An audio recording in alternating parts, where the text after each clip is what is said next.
Hi everyone. இந்த வீடியோவில் 6 month baby food பற்றி தான் ஷேர் பண்ணியிருக்கேன். நான் பாப்பாவுக்கு 6 மந்தில் என்னென்ன கொடுத்தேன்னு சொல்லிட்டு இந்த வீடியோவில் போட்டிருக்கேன். வாங்க வீடியோக்குள்ளே போகலாம். 6 மந்த் ஃபுல்லாக கம்ப்ளீட் ஆனதுக்கு அப்புறம் தான் நான் பாப்பாவுக்கு ஃபுட்டு கொடுக்க ஆரம்பித்தேன். நான் ஃபஸ்ட்டு கொடுத்தது பார்த்திங்கன்னா இந்த அரிசி கஞ்சி தான். எப்பயுமே டெய்லி நம்ம சாப்பாடு வடிப்போம். இந்த கஞ்சி தண்ணி தான் நான் ஃபஸ்ட்டு கொடுத்தேன். முதல்ல கொடுக்கும்போது கொஞ்சம் தண்ணியாட்ட கொடுக்கணும். அதுக்கப்புறம் போக போக கொஞ்சம் திக்காக கொடுக்க ஆரம்பிக்கலாம். குழந்தைக்கு முதல்ல சாப்பிட கொடுக்கும்போது இந்த மாதிரி அரிசி கஞ்சி கொடுத்துட்டு அதுக்கப்புறம் கொஞ்சம் கொஞ்சமாக கொடுக்க ஸ்டார்ட் பண்ணலாம். நான் பாப்பாவுக்கும் அந்த மாதிரி தான் ட்ரை பண்ணேன். இந்த கஞ்சி தண்ணி கொஞ்ச நாளைக்கு கொடுத்துட்டு அதுக்கப்புறமா சாதம் கலந்து கொடுக்க ஆரம்பித்தேன். அதுக்கப்புறம் ஒரு மிக்சி ஜார் எடுத்துட்டு கொஞ்சமாக சாதம் தேவையான அளவுக்கு அதில் சேர்த்துக்கிட்டேன். இதையும் ஃபுட் ஃபீடரில் போட்டு கொடுத்து பார்த்தேன். ஆனால் கொடுக்கவே முடியல. ஒரு 2-3 டைம் தான் கொடுக்க முடிஞ்சுது. அதுக்கப்புறம் குட்டி குட்டி பீசஸ்லாம் போய் அதில் ஸ்ட்ரக் ஆகிடுது. ரொம்ப ப்ரெஸ் பண்ணோன்னா அது அப்படியே நம்ம மேலேயே அடிச்சிடுது. அதனால் அது வேஸ்ட்டு. தண்ணி மாதிரி இருக்கிறது மட்டும்தான் அதில் கொடுக்க முடியும் போல். இந்த மாதிரிலாம் அதில் கொடுக்கவே முடியல. இந்த சாதத்து கூட கொஞ்சமாக வடித்த கஞ்சியும் சேர்த்துக்கிட்டேன். அதுக்கப்புறம் மூடி போட்டு அரைச்சி எடுத்துக்கலாம்.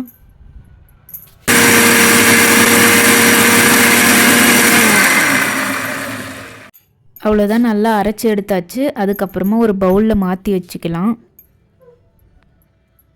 கொஞ்சமாக தண்ணி ஊற்றி அரைச்சோன்னா அந்தளவுக்கு மையாது. அதனால் கொஞ்சம் எக்ஸ்ட்ரா ஊற்றுனதுக்கப்புறம் தான் இந்த அளவுக்கு வரும். ரைஸ் பியூரி சூப்பராக ரெடி பண்ணியாச்சு. ஃபஸ்ட்டு இது தான் நான் பாப்பாவுக்கு கொடுத்தேன். ஃபஸ்ட்டு 3 டேஸ்க்கு அரிசி கஞ்சி கொடுத்துட்டு அதுக்கப்புறமா இந்த ராகி மாவு கொடுக்க ஆரம்பித்தேன். ஆனால் நிறைய பேர் எடுத்த உடனே ராகி மாவு கொடுத்துருவாங்க. முழு ராகியாக வாங்கி அதை நைட்டு ஃபுல்லாக ஊற வச்சுட்டு காலையில் அரைச்சி அதை ஃபில்டர் பண்ணியும் கொடுக்கலாம். ஆனால் நான் அந்த மாதிரிலாம் கொடுக்கல. இந்த மாதிரி பவுடரில் தான் நான் நிறையா கொடுத்துருக்கேன் பாப்பாவுக்கு.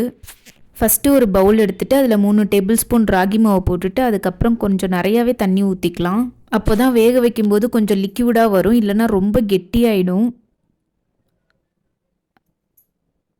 அதுக்கப்புறம் ஒரு ஸ்பூன் எடுத்து நல்லா மிக்ஸ் பண்ணிக்கலாம். அதில் அடியில் கொஞ்சம் தூசிலாம் இருக்கும். அதனால் இந்த மாதிரி ஃபில்டர் வச்சு வடிகட்டி எடுத்துக்கலாம். இந்த ராகி தோல்லாம் அப்படியே நின்றுடுச்சு அடியில்.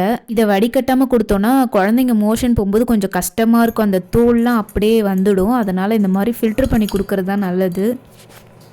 ஃபில்டர் பண்ணி எடுத்தாச்சு. அதை நல்லா மிக்ஸ் பண்ணிவிட்டு அதுக்கப்புறம் ஒரு கப்பில் ஊற்றிக்கலாம்.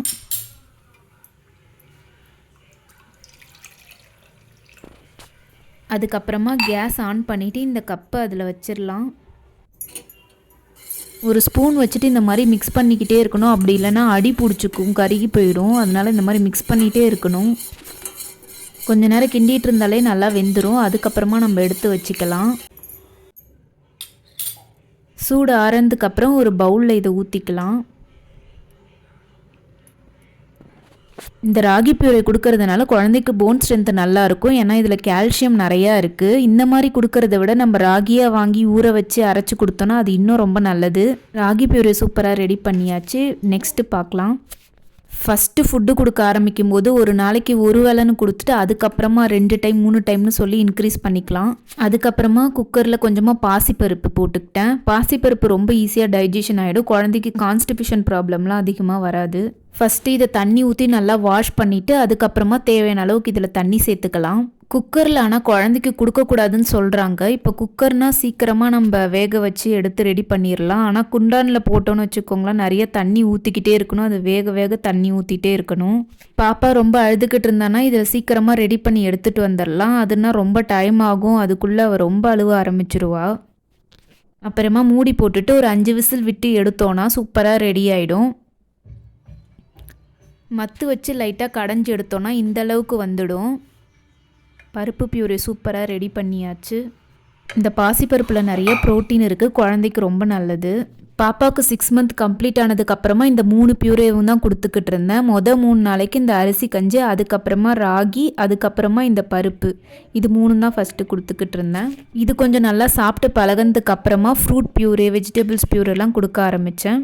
ஒரு சிஸ்டர் கூட கேட்டிருந்தாங்க 6 மந்த் பேபி ஃபுட் போட சொல்லி. நான் பாப்பாவுக்கு என்ன கொடுத்தனோ அதுதான் ஷேர் பண்ணியிருக்கேன். வீடியோ பிடிச்சிருந்தா மறக்காமல் லைக் பண்ணுங்கள். தேங்க்யூ ஃபார் வாட்சிங்.